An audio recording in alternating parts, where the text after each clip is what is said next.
রসুল ইসলামের দাওয়াত দিয়েছে, আর সেখানে আবু জেহেল প্রোটেক্ট দিয়েছে। ও আবু জেহেল সব সময় চাইতো মুহাম্মদ যেন তার ধর্ম প্রচার করতে না পারে।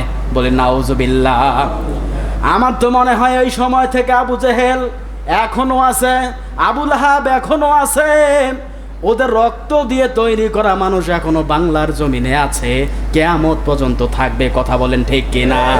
কিন্তু আল্লাহ পাক চ্যালেঞ্জ দিচ্ছেন, ও আবু লাহাব, ও আবু জাহেল, ওদের অনুসারীরা শুনে নাও, তোমরা যারা আমার ইসলামকে দুনিয়ার আলো থেকে, দুনিয়া থেকে, বাংলাদেশ থেকে মুছে ফেলতে চাও, তোমরা যারা চাও আমার এই কোরআন সংসদে না যাক, তোমরা যারা চাও এই কোরআন দিয়ে তামাম পৃথিবীটা, বাংলাদেশটা শাসিত না হোক, আমি তাদের সঙ্গে চ্যালেঞ্জ করে বলছি।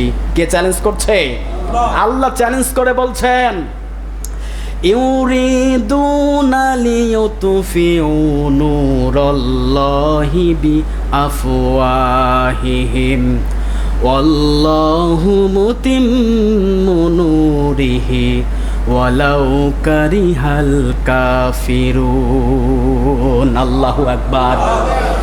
সূরা সফের মধ্যে আছে 28 নম্বর পারার 61 নম্বর সূরা, প্রথম নাম্বার রুকুর 8 নম্বর আয়াত। খুলে দেখবেন, মিলিয়ে দেখবেন। আল্লাহ পাক বলেন, হে নবী, ওরা মুখের ফুৎকার দিয়ে আমারে কোরআনের আলোকে দুনিয়া থেকে নিভিয়ে দিতে চায়।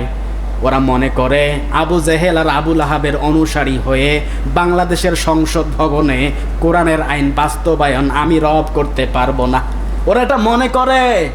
হে নবী, আমি চ্যালেঞ্জ দিয়ে বলছি, আল্লাহু মুতিম্মু নূরিহি, আমি রব চ্যালেঞ্জ করলাম কি? মুতিম্মু নূরিহি, আমার কোরআনের আলো শুধু বাংলাদেশ নয়, তামাম পৃথিবীতে আমি এইটা প্রজ্বলিত করব। চ্যালেঞ্জ কার? আল্লাহ পাক গ্যারান্টি দিচ্ছেন, চ্যালেঞ্জ দিচ্ছেন। আপনি আজকে যতই আবু জেহেল আর আবু লাহাবের ভূমিকায় থাকেন না কেন, লাভ নেই। কারণ আল্লাহ পাক রব্বুল আলামিন তামাম পৃথিবীটা কোরআন দিয়ে শাসন করবে কি করবে না, এ বিশ্বাস আমাদের আছে না নাই? আপনি সংবিধানে আপনার কোরআন থাকুক বা না থাকুক, আপনি মানেন আর চাই না মানেন, কিন্তু আমার আল্লাহ গ্যারান্টি দিচ্ছে বাংলাদেশের জমিনে অবশ্যই আমি কোরআন দিয়ে দেশ পরিচালনা করার সুযোগ করে দেব। সুবহানাল্লাহ। আল্লাহু মুতিম্মু নূরিহি ওয়ালাউ কারিহাল কাফিরুন। যদিও কাফিররা, মুশরিকরা এটা অপছন্দ করে, করুক, এরা অপছন্দ, তাতে আমার কোনো যায় আসে না। আমার চ্যালেঞ্জ হচ্ছে কোরআনের আলো বাংলার জমিনে আমি কায়েম করব। আজকে যারা ইসলামী আন্দোলন করেন, আজকে যারা কোরআনের পক্ষে স্লোগান দিয়ে রাজপথে বুক ঝাঝা করে দিচ্ছেন, যাদেরকে ফাঁসি দিয়ে দিলেন, যাদেরকে মেরে দিলেন, গুম করলেন, আয়না ঘরে রাখলেন, হয়তো তারা আজকে দুনিয়ার জমিনে বেঁচে নাই। এর ফলাফল আল্লাহ দেবে কি দেবে না?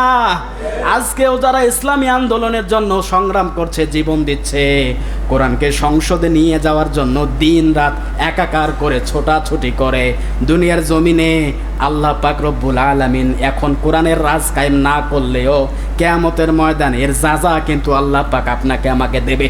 কথা বলেন ঠিক কিনা?